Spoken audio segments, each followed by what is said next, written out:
Hello again to Preston Aikido Club. So this is the second of the little tutorial videos I'm doing, and today we're going to look at the second Kumitachi. So the second partner practice with a bokken. And the second Kumitachi really builds on using the 7th Suburi, so it's the blending of a shoman cut and a ski. But I think the important aspect that it's trying to develop is the connection, the sticky sword type exercise, where you're trying to maintain contact with your opponent's weapon even as you're moving from one side to the other and blending your attack from one movement to the other, again to try and avoid breaking the contact and turning away from your opponent. So again, I'll demonstrate both sides of the Kumitachi. Watch Saito Sensei's video as well with a partner, so you can see how it fits with two people, and I'll just pick up on a few things that I think you need to bear in mind as you're practicing this exercise. So I'll start by demonstrating the aggressor's attack, the person who makes the first move. This time he loses. That's not really important anyway. That's not important for the exercise, I don't think. Just something to be aware of.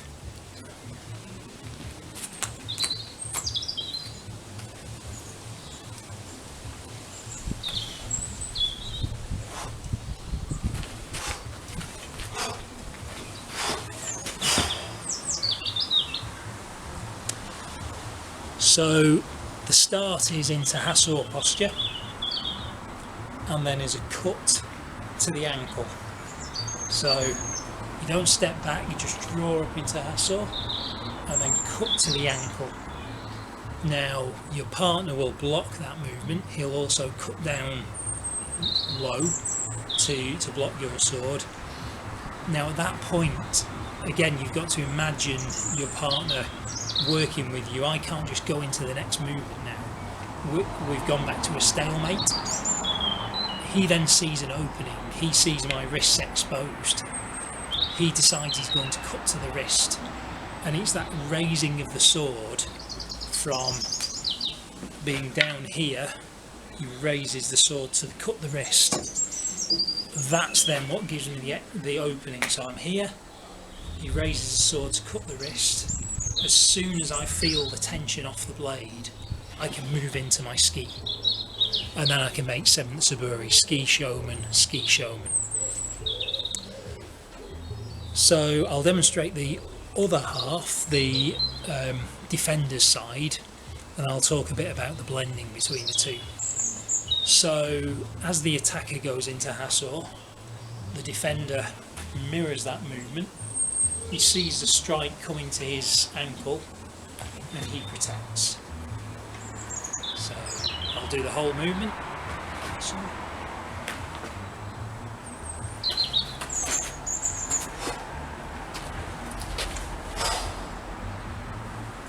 Okay. So Hasso protected the ankle, then there's a cut to the wrist. So I now take the initiative, cut to the wrist, then I feel his ski come in and I have to retreat, and then I receive the ski, receive the shoman, receive the ski, and again the last shoman, as I receive it, I just allow the distance to close. So again, you've got to imagine your partner advancing and you advance at the same speed as him to maintain mei, and then the last one you just shorten your step, close the distance so you can cut into his centre. So it's a good practice of the 7th Suburi, but I think the key thing that you get from this is the parrying of the weapon. Now it's going to be very difficult to practice that by yourself, but try and bear it in mind, because you'll end up in these cross sword situations and your swords are crossed, both parties are on the safe side of the blade.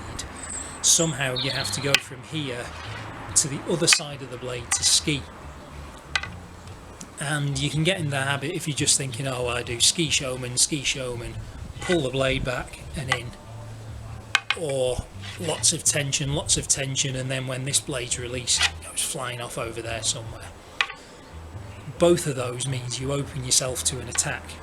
So the subtlety of this practice is, as one blade, you know, the blades across, they're kind of locked, and then as they get parried down, you get to a point where you can just slip under the other side and in.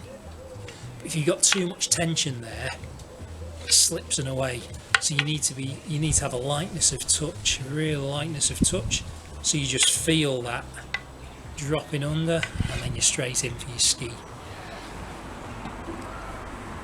So it's kind of at this point where he's gone for the wrist. I feel the tension release on the blade, and I'm in.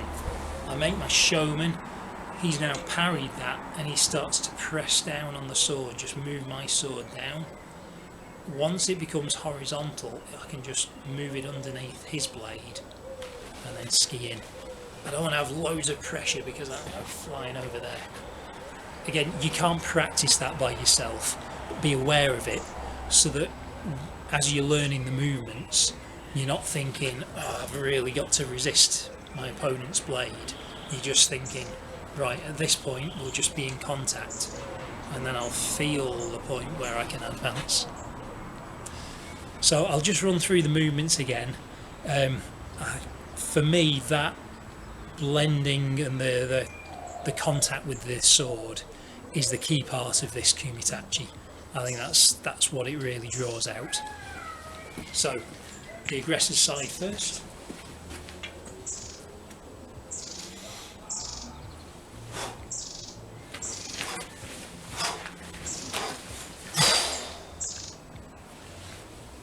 And then the defender's side.